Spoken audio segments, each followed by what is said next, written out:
Professor Jasim, 5টা সিদ্ধান্ত গৃহীত হয়েছে। ঢাকা বিশ্ববিদ্যালয় ভাইস চ্যান্সেলর ওই 7 কলেজের অধ্যক্ষদের সঙ্গে বৈঠক করার পরে সংবাদ সম্মেলনে এই 5টা সিদ্ধান্তের কথা জানিয়েছে।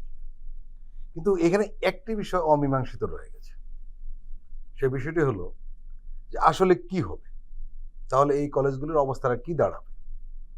জাতীয় বিশ্ববিদ্যালয়ের কথা বলা হচ্ছে, কিন্তু ছাত্ররা বলছে তারা জাতীয় বিশ্ববিদ্যালয়ের অধীনে যাবেন না এবং তাদের জন্য আলাদা বিশ্ববিদ্যালয় করা হবে, যেটি আসলে অবাস্তব ও অসম্ভব এই মুহূর্তে। তাহলে সমাধানটা কি? 7 কলেজের জন্য একটি গঠনমূলক সিদ্ধান্ত অতি দ্রুত নেওয়া প্রয়োজন।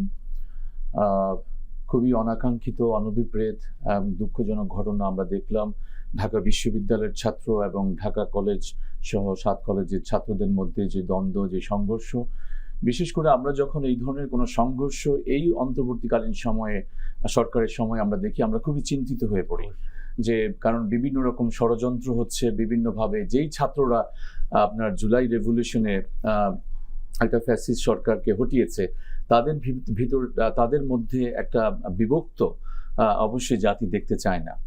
তো এখন যেটা আসলে ভাই খুব সুন্দর করে বলেছেন ইতিমধ্যে, এইটা একটা ভুল সিদ্ধান্ত ছিল যে 2জন শিক্ষক এবং 2জন ভাইস চ্যান্সেলর, ঢাকা ইউনিভার্সিটি এবং ন্যাশনাল ইউনিভার্সিটির ভাইস চ্যান্সেলর দ্বন্দ্বের কারণে এই যে একটা পরিস্থিতি সৃষ্টি হয়েছে। ঢাকা বিশ্ববিদ্যালয়ের নিজস্ব সীমাবদ্ধতা রয়েছে, যেটা ইতিমধ্যে উনি বলেছেন। তার মধ্যে আবার এতগুলো কলেজের স্টুডেন্টদের তাদেরকে যেই সহযোগিতা করা প্রশাসনিক বা একাডেমিক, তো এটা আসলে একটা কঠিন বিষয় ছিল। আমিও মনে করি যে জাতীয় বিশ্ববিদ্যালয়ের অধীনেই এই বা অধিভুক্ত করাই উচিত। তবে সেই ক্ষেত্রে প্রশ্ন আসছে যে ছাত্ররা মানছে না। তো বিকল্প 7টা কলেজের যে পরিমাণ তাদের ছাত্রছাত্রী আছে এবং যে স্ট্রাকচার তাদের আছে, এবং ঢাকা কলেজ, তিতুমির কলেজ, এগুলো অনেক বড় এবং অনেক পুরাতন। তো সেই ক্ষেত্রে বিকল্প চিন্তা যে এই 7টাকে একটা নতুন বিশ্ববিদ্যালয়ের অধিভুক্ত করে আদৌ কি ভাবা যায় কিনা।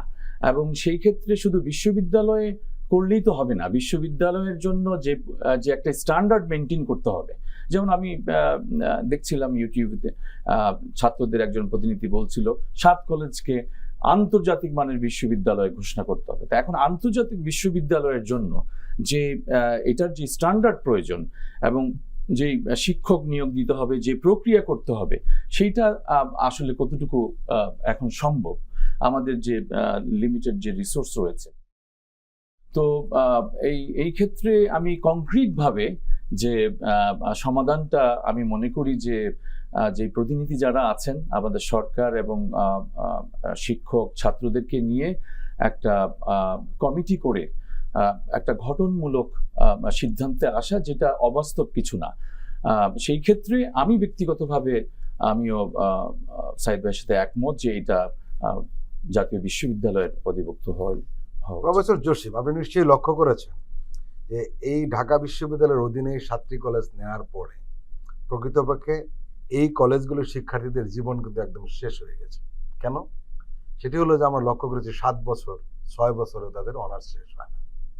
মানে একেবারে একটা অবহেলিত অবস্থায় চলে গিয়েছিল।